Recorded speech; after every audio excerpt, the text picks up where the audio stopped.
오늘 말씀의 제목은 말씀 앞에 선 신자와 자라감이란 제목으로 말씀 나누기를 원합니다. 우리가 이제 오랫동안 베드로 전후서를 이제 읽어왔습니다. 오늘이 이제 마지막 시간인데요. 오늘 우리가 읽었던 이 부분은 베드로 전후서의 결론이라고 보시면 됩니다. 노년에 늙은 이 베드로 사도가 교회 공동체들을 향해서 마지막으로 남기는 말씀이 무엇인가가 굉장히 잘 드러나 있는 것이죠. 그리고 그것에 대해서 압축된 것이 17절과 18절의 말씀입니다. 그렇게 해서 이 베드로 사도가 지금 핍박 가운데 있는 교회를 향해서 어떻게 서야 할 것들에 대해서 권면하고 있는 것을 우리가 말씀으로 볼 수가 있습니다. 그런데 베드로 사도가 처음에 이제 우리 마지막에 무슨 말씀을 하냐면 14절에 그러므로 사랑하는 자들아 라고 이제 이야기를 하고 있습니다. 그런데 이 사랑하는 자들이 어떤 자들이냐면 우리가 지난주에 말씀드린 것처럼 마지막 종말 때에 심판을 면하기 위한 자들이 사랑하는 자들인가? 그것이 아니라고 말씀드렸습니다. 심판을 피해가는 것이 우리의 목적이 아니라 심판 이후에 있을 하나님께서 회복해 하실 새 하늘과 새 땅을 다시금 우리에게 위임해 주실 텐데 그 땅을 아담과 하와에게 위임하셨던 것처럼 다시 재창조하신 그 땅을 우리에게 위임하실 텐데 그 땅을 통치할 만한 그런 자녀인가 우리 그런 모습들을 준비하면서 고대하는 그 종말을 소망하는 자로서의 성도들이 바로 여기서 말하는 사랑하는 자들이라는 것이죠. 그러니까 종말을 소망하면서 새하늘과 새 땅을 예비해야 될 자들로서의 사랑하는 자들이에요. 그리고 나서 그들에게 그 성도들에게 그들의 정체성이 무엇인지를 확인해 주기 위해서 그들을 사랑하는 자들이다 라고 부르고 있는 것입니다. 이 사랑은 당연히 삼위 하나님으로부터 임한 사랑이고 하나님의 그 은혜 가운데 선 자들임을 우리가 알 수 있는 것이죠.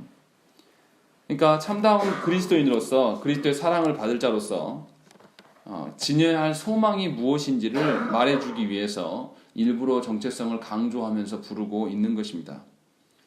그런데 14절을 보시면 뭐라고 하냐면 사랑하는 자들아 라고 이야기해놓고 어떠한 것을 힘쓰라 하면서 마지막에 명령을 하고 있는 것입니다. 사랑하는 자들에게 힘쓰라고 권면하고 있는 것이죠. 이 말은 무슨 말이냐면 그 하나님 나라 백성으로서 새하늘과 새 땅을 위임받을 자로서 살아간다는 것이 그냥 시간만 보내고 연륜이 쌓이면 저절로 형성된다는 의미가 아님을 알 수 있어요.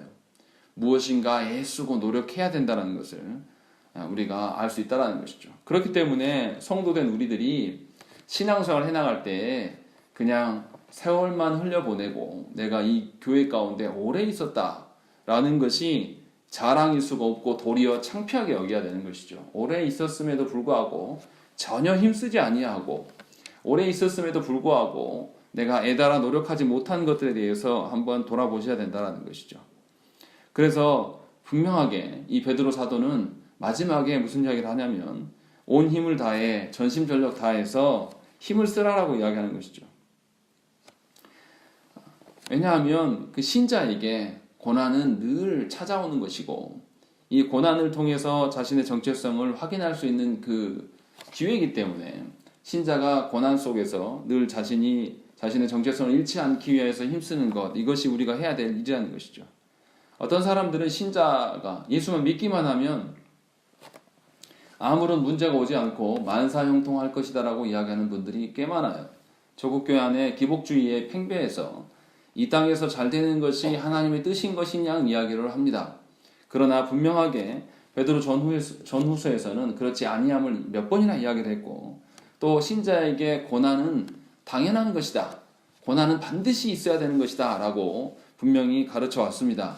그렇기 때문에 신자가 흔들리지 않는 그런 삶을 살기 위해서라도 힘쓰고 있음이 있어야 되는 것을 말씀하고 있다는 것입니다. 그렇다면 무엇을 힘쓰라는 것인가? 이제 이것이 중요한 것이죠. 구체적으로 베드로 사도가 무엇을 힘쓰라는 것인지 우리가 살펴야 되는 것이죠.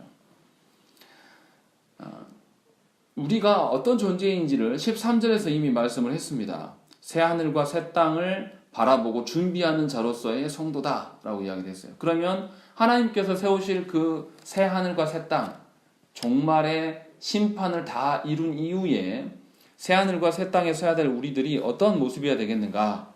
14절을 우리 한번 읽어보시죠. 읽겠습니다. 시작. 그러므로 사랑하는 자들아 너희가 이것을 바라보나니 주 앞에서 점도 없고 흠도 없이 평강 가운데서 나타나기를 힘쓰라. 예, 분명히 뭐라고 그랬냐면 14절에서 이것을 바라보나니, 이것이 뭡니까? 13절에서 언급했던 새하늘과 새 땅을 소망하고 있는 자들. 그 새하늘과 새 땅에 서야 되는데 어떤 모습으로 서야 되냐? 거기 있는 것처럼 점도 없고 흠도 없이 평강 가운데서 거기에 서야 한다, 나타나야 된다라고 이야기를 하고 있는 것이죠. 당연한 거 아니겠습니까? 하나님께서 종말에 이루실 새하늘과 새 땅에 흠이 있고 뭔가 하자가 있는 자들이 설 수가 없어요. 그건 당연한 것이죠.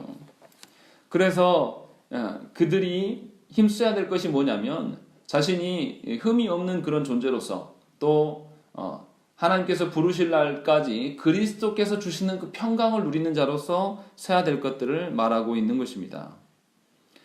그래서 뭐라고 합니까? 주 앞에서 이렇게 되어 있는 것이죠.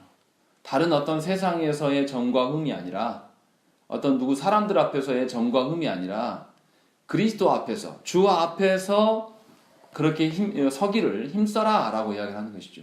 그러니까 하나님께서 보시는 점과 흠과 사람들이 보이기에 보는 점과 흠은 다른 것입니다. 사람들에서는 나에게 잘못하면 흠이 있는 자가 되는 거예요. 무조건. 우리 그러지 않습니까? 옳고 그름을 따져가면서 내 감정을 상해가면서도 정의를 세워가는 분들이 몇 명이나 있습니까? 자기 감정 상하면 다 필요 없는 것이죠. 자기 감정 상하게 하는 그 사람이 문제 있는 사람이 되는 거죠. 이게 우리 사람들의 방식이에요.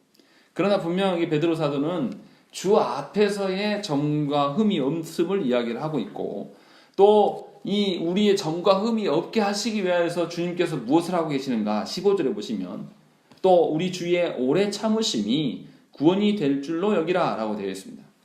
분명하게 우리의 점과 흠과 없고 우리 평강을 위하여서 예수 그리스도께서 오래 참고 계신다라는 것이죠. 이것이 구원이다 라고 이야기를 하고 있는 것입니다. 그럼 베드로 사도가 말하는 구원이 뭘까요? 우리가 계속 앞에서 언급해 왔지만 우리가 어디로부터 건진받은 것이 구원이었습니까? 어디로부터 건진받은 것이라고 그랬죠? 베드로 전후서에서 세상으로부터 건진받은 자들이 성도다라고 이야기했어요. 근데 그 세상의 정체성이 무엇이라고 그랬죠? 썩고 더럽고 없어질 것들이 바로 이 세상이다라고 이야기했어요. 그러니까 정리하면 베드로 사도가 말하는 구원이라는 것은 썩고 없어질 이 세상의 가치로부터 탈출하는 것, 이 세상의 가치로부터 출애굽하는 것이 바로 구원인 것이죠. 그래서 죄와 죽음과 허무에 갇힌 세상으로부터 우리가 이미 나오게 되었습니다. 예수 그리스도로 말미암아서 또 그리고 현재적으로 성화됨으로 인하여서 우리가 세상의 가치로부터 점점 벗어져 나가고 있어요. 세상에 썩어질 것들에 눈에 한눈이 팔고 거기에 마음을 실어서 살아가는 것이 아니라 하나님께서 오래 참아주시고 기다려주심으로 말미암아 우리가 말씀을 지속적으로 받음으로 말미암아서 우리의 존재가 세상으로부터 벗어나야 될 것들에 대해서 하나씩 깨닫게 되고 그것들이 하나씩 정리해져 가는 것이 우리의 구원이고 또 마지막 날에 아직은 완전하진 않지만 마지막 날에 분명히 하나님께서 완전케 하실 것이라는 그 소망을 두고 있기 때문에 현재적으로 나의 부족함이 있어도 그 구원 안에 머물고 있음을 삼위 하나님으로부터 그 구원의 확신을 누리며 살아가고 있는 것입니다. 그러니까 우리의 구원이라는 것은 결국은 세상과 동일화되지 않는 것이고 세상과 구별되는 것이죠.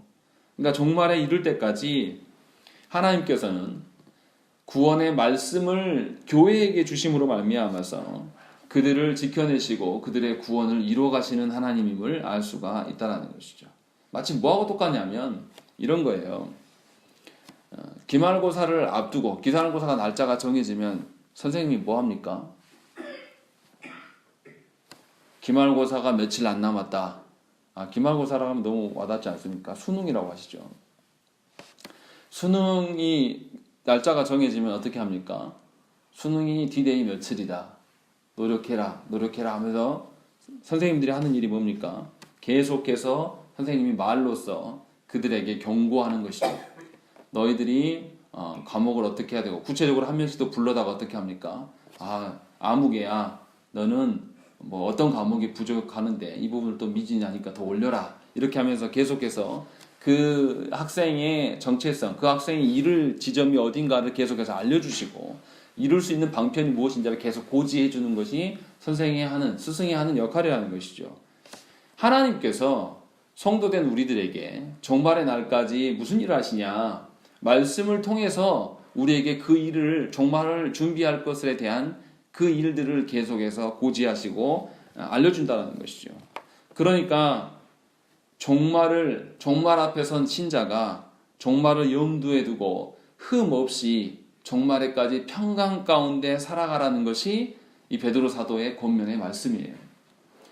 말로만 종말을 소망하면서, 입으로만 종말을 소망한다 하면서 하나님께서 주신 인생을 뭔가 이루지 못해서 뭔가 굉장히 힘들어하면서 고뇌하면서 보내는 것이 성도의 역할이 아니라는 것이에요.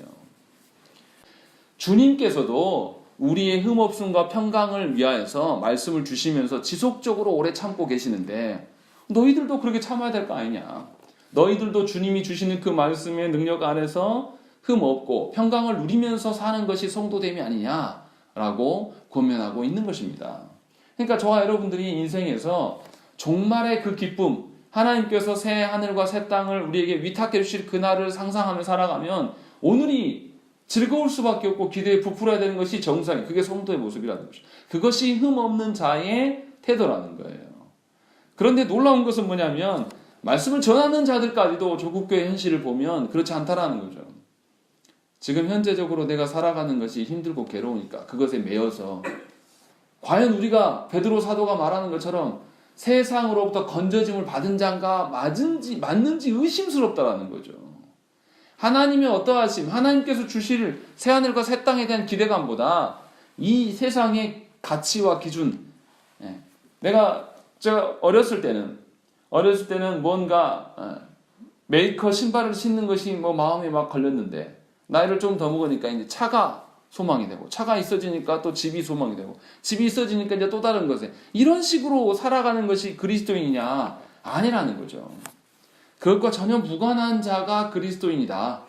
그래서 그리스도인의 삶에는 무엇이 있어서 감사하는 것이 아니라, 무엇이 없어서 울고 있는 것이 아니라, 하나님께서 우리 가운데 말씀을 주셔서 우리의 정체성을 보존하시고 우리를 지키고 계시기 때문에 감사하고 희망을 두고 소망을 두고 살아갈 수가 있어야 된다는 것입니다. 그 이야기를 지금 하고 있는 거예요. 그리고 나서 무슨 이야기를 합니까? 우리가 사랑하는 형제 바울도, 15절입니다. 우리가 사랑하는 형제 바울도 그 받은 지혜대로 너희에게 이같이 썼고 나와 동일한 말을 했었고 또 그 모든 편지에도 이런 일에 관하여 말하였으되, 그 다음부터 중요합니다. 그 중에 알기 어려운 것이 더러 있으니 무식한 자들과 굳세지 못한 자들이 다른 성경과 같이 그것도 억지로 풀다가 스스로 멸망에 이르느니라 라고 되어 있습니다. 분명히 하나님께서 우리를 흠없고 평강 가운데 지내게 하시기 위해서 말씀을 주시는데 이 말씀을 잘 모르면서 지 마음대로 해석하고 그 말씀을 설교하는 자들이 있다라고 이야기하는 거죠. 그리고 그들은 억지로 풀다가 스스로 멸망에 이르게 된다라고 이야기를 하고 있는 것입니다. 그러니까 하나님께서 우리를 말씀을 통해서, 예수 그리스도께서 말씀을 입증해 주시고 말씀을 통해서 이 어두운 세상을 살아가는 자들에게 빛으로 우리에게 보여주셨단 말이죠. 그래서 우리가 살아갈 수 있는 그 빛이 말씀이에요. 말씀이 빛인 거란 말이에요. 그런데 어떤 분들은 착각하기 시작하는 거예요. 뭐라 그러냐면 말씀이 빛인 것이지 말씀을 대언하는 자가 빛은 아니거든요. 잘 들으셔야 됩니다. 그런데 한국교회는 어떻게 되냐면 말씀에는 관심이 없고 말씀을 대언하는 자에게 관심을 갖게 돼요. 그래서 이 말씀을 대언하는 자가 착각 속에 빠집니다. 어떻게 됩니까? 자신이 빛이라고 생각하기 시작해요. 말씀이 빛이지, 말씀을 읽고 있는 나는 어떤 상태인 거죠? 세상을 걸어가야 되기 때문에 어떤 거죠? 말씀이 없어도 제가 밝음 가운데 있고 빛 가운데 거하는 것입니까? 아니에요. 말씀은 빛이고 나는 어떤 존재예요, 그러면? 어둠인 거죠. 신자는 다 어둠이에요. 어둠 속에 있는 거죠. 말씀이 조명되어야지 밝음을 경험할 수 있는 자예요. 그러니까 전제가 무엇이냐면, 이 말씀을 해석에 대한 전제가 뭐냐면, 말씀이 빛이고 말씀을 해석하는 자, 그 자도 어둠 속에 있는 자라고 인식을 해야 돼요. 그래서 성경을 대할 때마다 먼저 뭐부터 해야 되겠습니까? 말씀을 대하는 제가 뭐부터 해야 되겠어요? 말씀을 누구한테 먼저 비춰야 되겠습니까? 자신에게 먼저 비춰야 되는 거예요. 자기가 어둠인데 누구한테 비춥니까? 자기도 못 알아먹는 말씀을 어떻게 설교합니까? 그러니까 이 말씀의 해석자가 먼저 말씀 앞에 서게 되고, 자신이 말씀이 아니에요. 말씀은 하나님께서 주신 것이 말씀인 것이고, 자신도 역시 성도들과 동일하게 어둠인 것을 인정할 줄 알아야 된다는 것이죠. 그런데도 거짓 교사들은 어떻게 합니까? 자기들 마음대로, 자기 멋대로 성경을 해석합니다. 그래서 성경을 해석하는 그들 자신 속에 세상의 욕망이 가득 차 있어요. 더럽고 썩어질 그런 욕망들. 그래서 그 욕망을 이루기 위해서 어떻게 합니까? 뭔가 많은 힘이 필요해요. 그러니까 성도들의 힘을 끄집어오기 위해서 누구를 빛이라고 이야기합니까? 자기 자신을 빛으로 내세우기 시작합니다. 성경 말씀이 빛임에도 불구하고 거짓 교사들은 성경이 도리어 그들의 욕망을 채우는 걸림돌이 되기 시작해요. 그러니까 어떻게 합니까? 성경을 자기 멋대로 자의적으로 해석하기 시작하는 거예요. 오늘 말씀에 나온 걸 보면 억지로 푸는 거예요. 그래서 그렇게 풀어가면서 이 성경 푸는 거 봐라. 내가 이렇게 성경 해석 잘하는데 내가 비치지 않냐? 하면서 자신을 부각하기 시작한다는 것이죠. 뭐 하려고요? 자신의 탐욕을 채워나가기 위해서 거짓된 성경 해석을 동원하고 지어낸 말들로 성도들을 현혹하기 시작합니다. 그리고 성도들의 도운을 갈취하는 일에 열심을 내는 것이죠. 그래서 어떻게 됩니까? 그렇게 되면 교회 안에 거짓된 말씀이 풍성해지기 시작하는 거예요. 그래서 목사가 무슨 짓을 해도 성도들이 교회를 떠나지 않습니다. 제일 심각한 일이 무엇일까요? 목사가 실수해서 돈 잘못 관리할 수도 있어요. 목사도 사람이니까. 또 목사가 실수로 해서 여자 문제로 그럴 수도 있어요. 장담할 수 있는 일은 아니기 때문에. 또 목사가 어떤 다른 일들을 할 수 있어요. 문제는 뭐냐면, 제일 중요한 건 뭐냐면 교회 안에 말씀을 오염시키는 것이 제일 심각한 문제예요.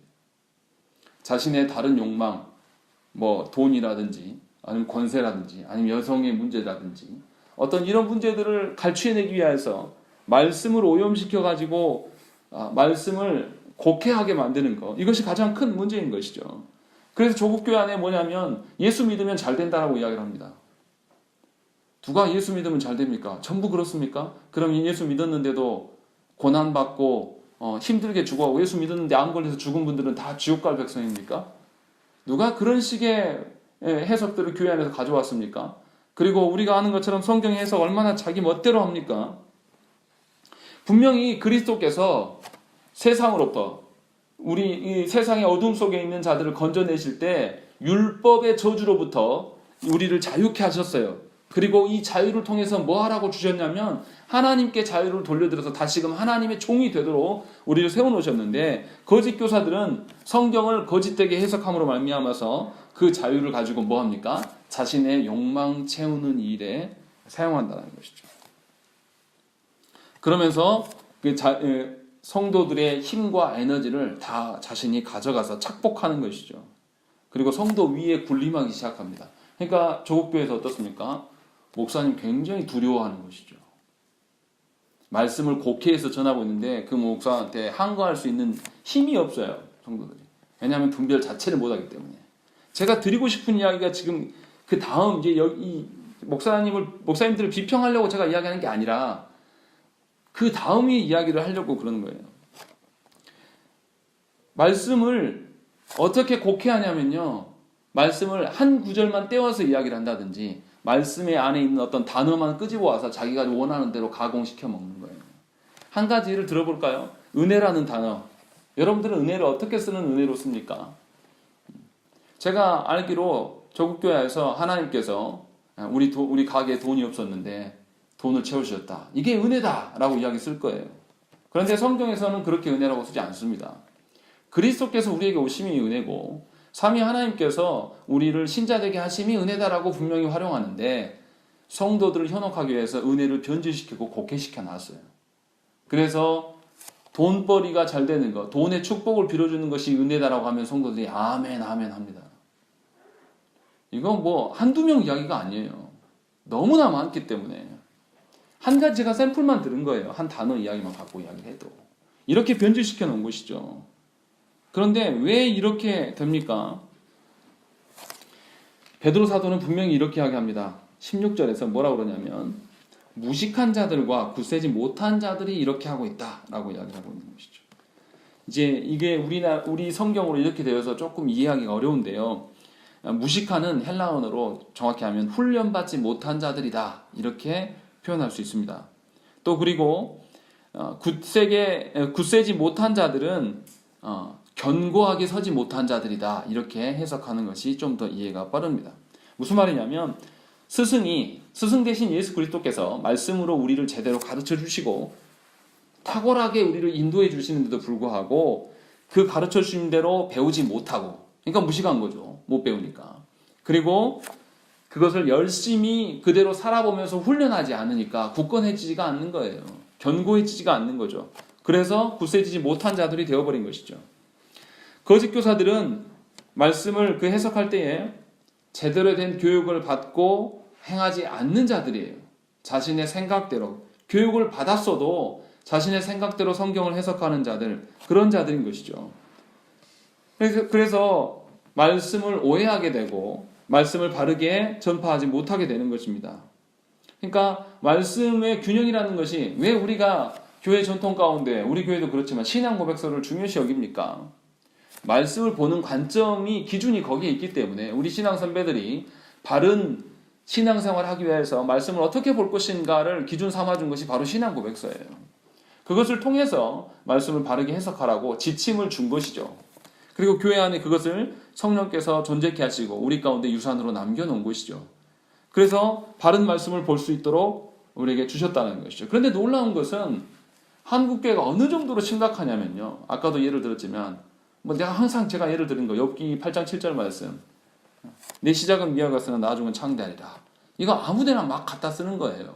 그 의미가 아닌데 우리 그러지 않습니까? 개업주에 막 걸어놓고 축복의 말씀이냐 막 이걸 활용하는 거, 이것이 말씀 해석의 오류인 것이죠. 그것만 있습니까? 기도의 본문이 아닌데도 불구하고 기도의 본문이라고 말하는 자들, 마태복음 18장 18절부터 20절에 보면 그 이야기 나옵니다.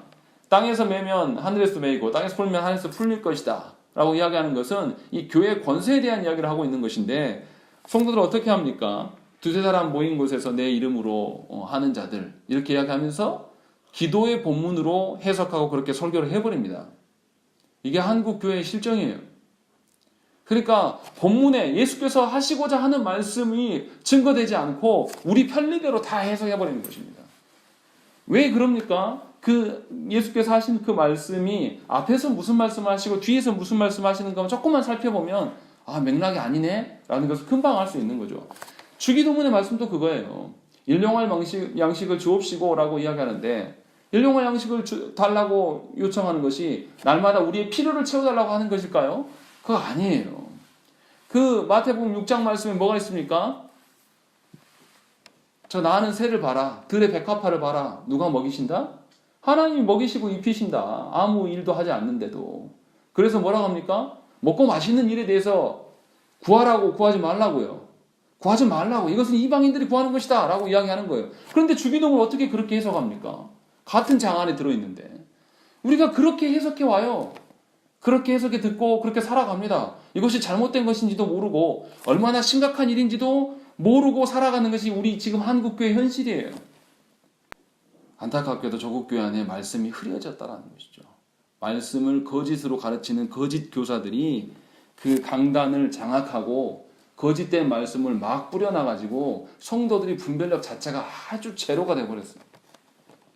그래서 어떤 짓을 해도 괜찮은 그런 상황이 돼버린 것이죠. 분명히 경고하는 것은 예수 그리스도께서 종말의 새하늘과 새 땅을 위탁해 주실 자들은 점도 없고 흠도 없이 평강을 누리면서 살아갈 자들이라고 분명히 우리에게 말씀하고 있는 것입니다. 그러니까 저와 여러분들이 이 말씀 해석에 대한 문제들에 대해서 바르게 잘 알아야 돼요. 말씀 배우는 일에 열심을 내야 돼요. 제가 소망하는 교회의 모습은 무엇이냐면 목사가 함부로 설교하지 못하는 교회를 저는 꿈꿉니다. 성도들이 말씀에 능해져서 목사도 다른 일에 열중하는 게 아니라 말씀 연구하는 일로 일주일을 보내야 돼요. 아무것도 건드리지 않고 오로지 말씀만 연구할 수 있도록 교회가 후원해야 되고, 성도들도 말씀에 능해서 민감하게, 그렇다고 목사를 감시한다는 그런 의미가 아니라 서로가 서로를 존중하면서 하나님의 말씀을 바르게 세워가기 위한 교회의 모습으로 가려고 우리가 애를 써야 되는 거예요. 언제까지 말씀에 등한시하고 말씀에 대해서 아무것도 모르는 채 우리가 살아갈 거냐 이 말이죠. 베드로 사도가 지금 그것을 왜 베드로 전후서 마지막 부분에 이 이야기를 할까요? 그만큼 성경을 대하는 것이 얼마나 중요한 것인가를 알아야 되는 것이죠. 그러니까 여러분들이 말씀을 볼 때 설교자만을 이야기하는 게 아니에요. 제가 설교자이기 때문에 저를 지탄의 대상으로 놓고 지금 설교하고 있지만, 사실은 성도인 여러분들이 말씀을 읽어갈 때 어떤 자세로 말씀을 읽어야 되겠습니까? 여러분들은 어둠이다. 나는 어둠이다. 내가 판단하고 할 수 있는 게 아무것도 없다. 오로지 말씀에만 기대서 내가 살아가야 되고, 오로지 말씀에서 말씀하신 대로만 내가 자녀를 가르치겠다. 이런 심정으로 말씀을 봐야 될 텐데, 놀라운 것은 말씀을 보지도 않을 뿐더러 본다 해도 자신에게 걸림이 되는 말씀이 있으면 순종하지 않잖아요. 그리고 거부하고 내가 말씀 몰랐던 것을 누구 책임으로 돌립니까? 설교자나 목회자의 책임으로 다 밀어버려요. 이런 무책임한 그 성도가 어디 있습니까? 교회에 올바른 말씀이 선포되게끔 하시기 위해서 세우는 자들이 누굽니까? 모든 책임을 목사에게 지게 하시기 위해서 하나님께서 하셨습니까? 그렇지 않았어요. 분명하게 하나님께서 직분자들을 세우셔서 하나님의 말씀을 함께 세워가도록 만들어 놓은 것이 직분자의 역할이에요. 그런데 어찌 된 것이 직분자들이 말씀을 몰라요. 말씀을 사랑하지도 않습니다. 사랑해야 말씀이라도 있죠. 그리고 말씀을 대하는 태도까지도 많이 어긋나 있다는 것이죠. 이것이 우리가 처해 있는 심각한 상황이에요. 교회의 타락, 부패 뭐 이런 것은 너무 많이 봐서 이제는 별로 감흥도 없어요. 오늘도 또 뉴스가 새로 나왔는데 또 있구나 뭐 그런 정도밖에 느낌이 안 와요. 여기서 우리가 헤쳐나갈 수 있는 방편은 뭐냐면 우리가 말씀 앞에 견고히 서는 겁니다. 우리의 무식함을 하나님께 회개하고 하나님의 말씀 앞에 바로 서야 된다는 것이죠. 그리고 두 번째, 굳세지 못함에 대한 이야기. 분명히 교회는 세상 속에서 건져내셨어요. 그리고 신적 성품을 우리에게 부여하셨습니다. 그래서 우리보다 세상에서 어떻게 살으라고 하셨죠? 선한 양심으로 제사장의 역할을 다 하라고 교회를 세상 속으로 하나님은 파송하기를 원하시는 것입니다. 그렇기 때문에 우리는 세상 속으로 나아가기 위해서는 어떻게 해야 됩니까? 삼위 하나님이 주시는 온전한 그 은혜 가운데 머물러 있어야지 세상에서 견딜 수가 있어요. 우리 안에 하나님의 그 은혜가 없으면 우리가 어떻게 세상의 유혹을 이겨낼 수 있겠습니까? 제가 집에서 교회 오는 이 짧은 거리를 와도 얼마나 많은 자동차가 있는지 몰라요. 제 차보다 훨씬 좋은 차들이 즐비해요. 저희 아파트만 해도. 그 올 때 유혹이 얼마나 많았습니까? 그 짧은 거리를 오는데도. 또 여러분들의 삶은 어떻습니까? 이웃들과 만나서 이야기하고 다른 분들하고 만나서 이야기하면 얼마나 우리를 유혹하고 괴롭힙니까? 또 우리 TV나 이런 것들은 또 어떻나요? 계속 우리를 유혹하지 않습니까? 거기서 살아남을 수 있는 방편은 오로지 삼위 하나님께 주시는 그 은혜의 말씀밖에 없는 것입니다. 그 말씀대로 바로 살려고 우리가 살아가야 됩니다. 그러니까 말씀을 지식적으로 알기만 하면 문제가 심각해집니다. 삶을 살지 않으면서 말씀만 알게 되면 어떻게 되냐면 아는 소리는 잘해요. 그러니까 제가 제일 목양하면서 제일 부담스러운 분이 말씀 어줍지 않게 조금 아는 분이 제일 부담스러워요. 말씀 잘 모르면서 막 이야기하거든요. 말씀을 알면서 말씀대로 살아본 분들은요 말하지 않습니다. 말씀 아는 게 중요한 게 아니라는 걸 알기 때문에 말씀대로 살아내는 것, 말씀대로 훈련 받아지는 것이 훨씬 더 중요하다는 걸 알아요. 보세요. 베드로 사도는 뭐라고 그랬습니까? 점과 흠에 대한 이야기를 하고 있는 거예요. 왜 이렇게 이야기를 할까요? 말씀을 알고 말씀대로 살면 윤리적인 문제에 대해서 자유한다, 자유하지 않는다. 자유할 수밖에 없는 거죠. 근데 어떻게 된 게 왜 교회 안에 그리스도인들 중에 윤리적으로 문제가 되는 인간들이 이렇게도 많습니까? 굳세지 못한 자들이 되어버렸다. 굳세지 못한 그 거짓된 자들이 강단을 장악하고 또 직분을 장악해서 너희들을 혼란스럽게 하고 있다. 거기 그렇게 선 자들은 어떻게 된다고요? 스스로 멸망에 이르게 될 것이다 라고 이야기하는 것이죠. 그들이 나중에 지옥 가면서 하나님께 항거할 수도 없어요. 자기들이 선택한 일이기 때문에. 다시 말하면 여러분들이 신자답고 직분자 되는 것이 여러분들의 선택으로 인해서 그렇게 되는 거예요. 하나님은 분명히 말씀을 계속 주셨었고 말씀을 통해서 역사하셔서 깨닫게 하시고 살게끔 인도하셨어요. 그런데 그 말씀을 곡해하고 우리 마음대로 다 거짓되게 흩어버린 것이죠. 그리고 나서 이제 와서 변화되지 않는 자녀들을 보면서 변화되지 않는 내 삶을 보면서 내 변하지 않는 내 성품을 보면서 하나님께 원통하고 이렇게 하면 무슨 의미가 있겠습니까? 성경을 해석하는 자들은 조심해야 돼요. 말씀을 읽는 자들은 매우 조심해야 돼요. 아버지 하나님 앞에서 내가 죄인이고 내가 어둠이라는 것을 인정한 채로 말씀을 읽어야 돼요. 성경 해석에 대해서 왜 조심해야 되겠습니까? 우리 시대에만 적용되는 말씀을 하면 안 돼요. 왜 성경이 우리에게 진리입니까? 시대와 장소를 초월해서 우리 가운데 온 거예요. 그래서 우리들은 성경을 어떻게 봐야 됩니까? 우리 선배들이 해놓은 성경 해석을 토대로 우리가 성경을 보는 거예요. 그것을 위배되지 않는. 그래서 우리는 성경 보기가 더 쉬운 시대를 살아가는 자들입니다. 우리 앞선 시대는 주석이 어디 있고 그런 게 어디 있습니까? 그래서 우리에게 성경을 보실 수 있도록 하나님께서는 너무나 많은 것들을 우리에게 주셨습니다. 그렇기 때문에 저와 여러분들 성경을 대하는 자들이 어떻게 성경을 봐야 되겠습니까? 이 성경이 어떻게 우리 안에 와 있고 이 성경의 해석이 우리한테 와 있고 또 하나님께서 이 설교자를 세워서 바른 말씀을 증거케 하시기 위해서 얼마나 저 설교자가 하나님 앞에 씨름하고 왔을까를 생각하면서 겸손하게 감사한 마음으로 하나님 말씀을 대해야 되는 것이죠. 예배 전에 자기 하고 싶은 거 다 하고 육신 피곤한 상태로 와가지고 말씀 듣는 그런 태도를 보면서 과연 신자인가? 저분이 과연 하나님 말씀을 사랑하는 분인가? 라고 생각이 들 때가 많습니다. 와가지고 예배당에서 안식을 취하려고 그래요. 어떻게 말씀을 들을 수 있겠습니까? 분명히 저와 여러분들이 기억하셔야 될 게 무엇입니까? 거짓 교사들은 성경 읽기를 좋아하지 않습니다. 자신의 판단을 훨씬 더 좋아해요. 자신의 체험과 경험을 훨씬 더 중요시 생각합니다. 그러나 이러한 자들은 스스로 멸망에 이르게 될 것입니다. 그리고 이제 17절과 18절에 마지막으로 두 가지를 베드로 사도가 우리에게 권면합니다. 한번 읽어볼까요? 17절, 18절 읽겠습니다. 시작. 너희가 이것을 미리 알았은즉 무법한 자들의 미혹에 이끌려 너희가 굳센 데서 떨어질까 하노라. 오직 우리 주 곧 구주 예수 그리스도의 은혜와 그를 아는 지식에서 자라가라.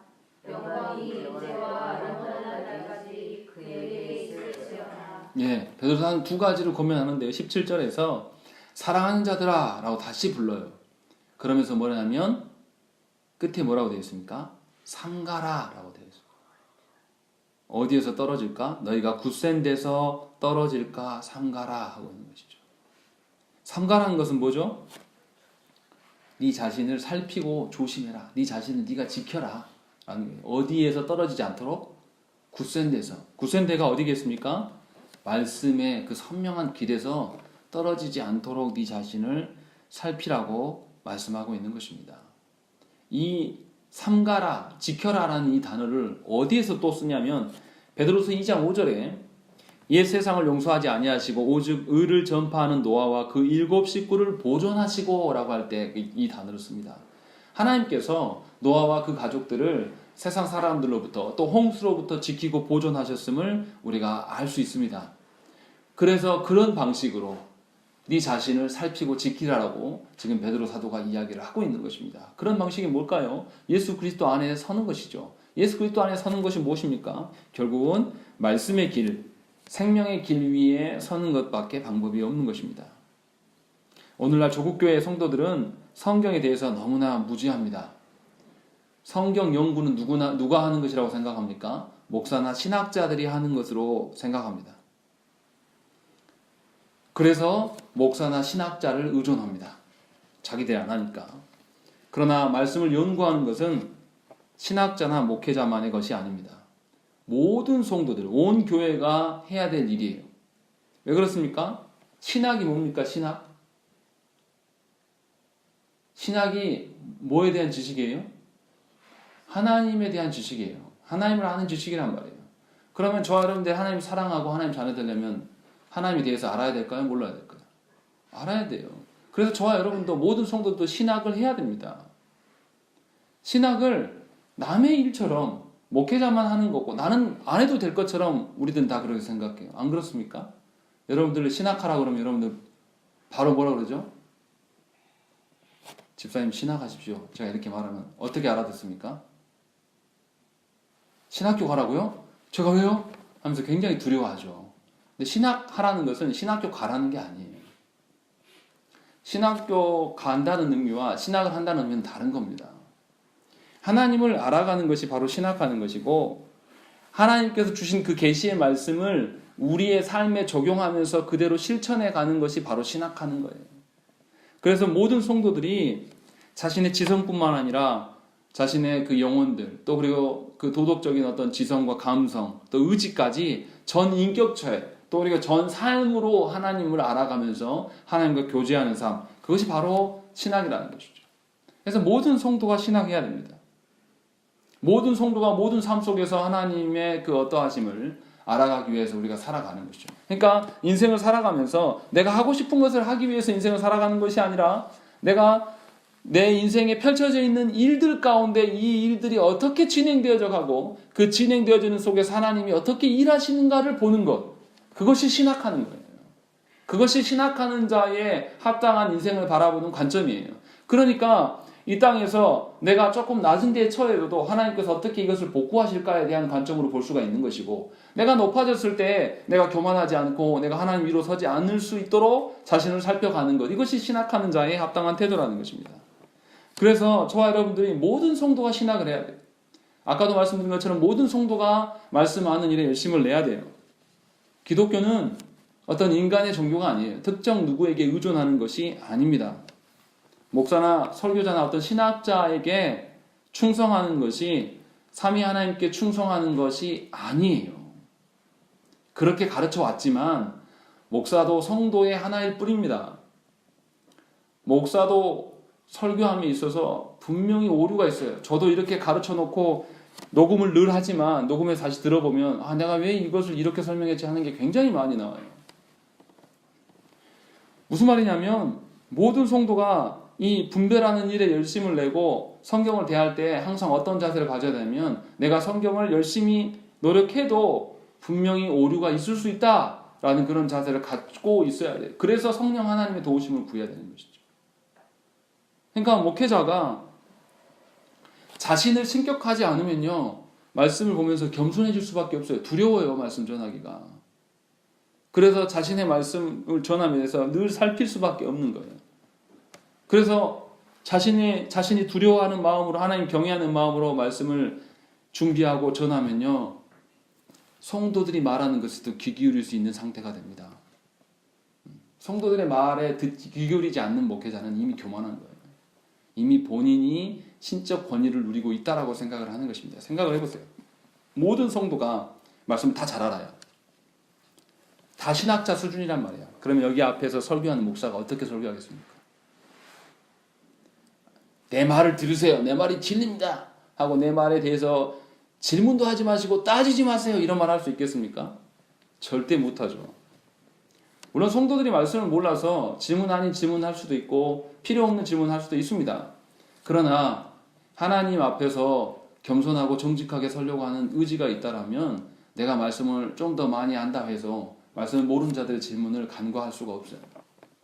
그렇게 돼야 됩니다. 모든 교회가 그렇게 돼야 돼요. 모든 성도가 그렇게 돼야 돼요. 그래서 내가 구역장이고 내가 이 교회 안에 30년 있었으니까 어떻게 합니까? 권사님들이 하는 실수들이 제일 문제가 뭐냐면 본인도 말씀 모르면서 자신이 경험한 바 갖고 와서 뭐래요? 세댁들한테 가서 막 훈계질해요. 절대 말씀이 아닌데 아는 소리 막 해야 됩니다. 좀 안 했으면 좋겠는데.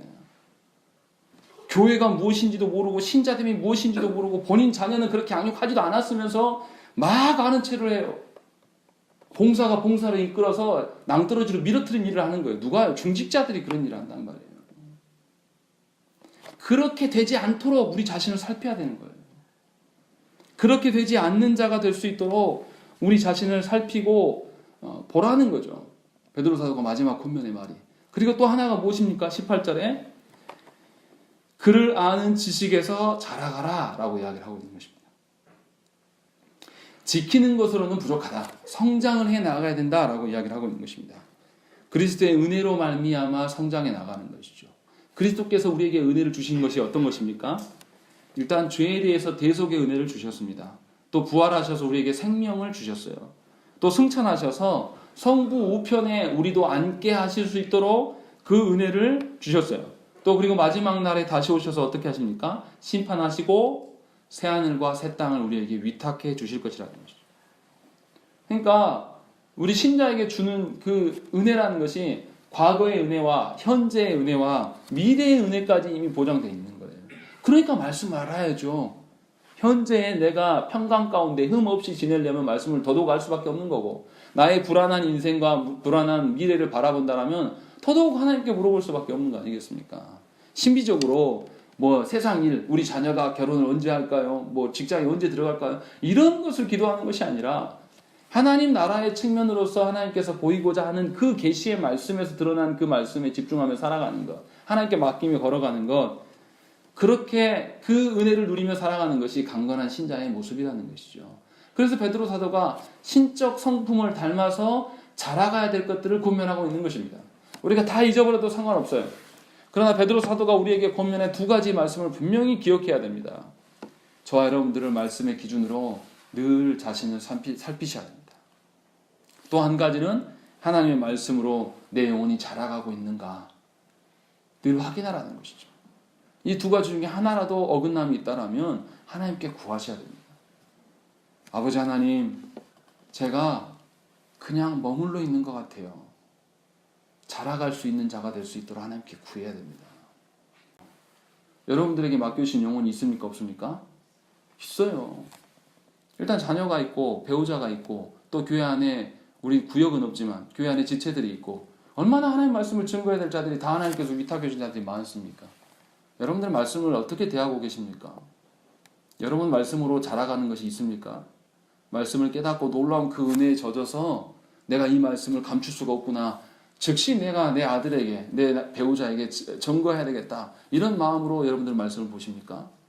그렇지 않다면 돌이키셔야 됩니다. 반드시 회개하셔야 돼요. 말씀에 대해서 아주 우습게 여기는 것이고 말씀의 능력 가운데 여러분들이 살아가는 것이 아니라 여러분을 의지하면서 여러분의 힘과 능력으로 살아가는 자들일 뿐이라는 것입니다. 그래서 분명히 말씀 아는 일에 열심을 내십시오. 그리고 그 말씀의 기준으로 여러분 자신을 살피십시오. 그리고 말씀으로 여러분들의 영혼이 자라가는 것을 늘 확인 받으십시오. 하나님은 우리를 자라게만 하시고 멈추시는 하나님이 아니에요. 내가 자라면요, 하나님께서 내 자라고 인해서 열매를 맺게 하세요. 그 열매가 누가 될지 몰라요. 그 열매가 내 자식이 되고 그 열매가 내 배우자가 되면 얼마나 좋겠습니까? 그 일을 놓고 하나님께 구하셔야 돼요. 그러려면 어떻게 해야 돼요? 내가 자라가서 꽃이 피고 열매가 맺어야 되지 않겠습니까? 나도 자라가지 않는데 누구 열매를 이야기를 합니까? 베드로 사도가 우리에게 주신 이 말씀이 얼마나 귀합니까? 이런 시대에, 이런 썩어져가고 교회가 교회답지 못하고 성도가 속도하지 못한 이 시대 가운데 얼마나 중요한 말씀을 우리에게 지금 고면하고 있냐 이 말이에요. 그래서 다른 거는 다 잊어버려도 괜찮지만 이 말씀으로 여러분들을 살피시고 이 말씀으로 자라가는 일을 놓고 기도하시며 구하는 여러분 되시기를 간절히 축원합니다.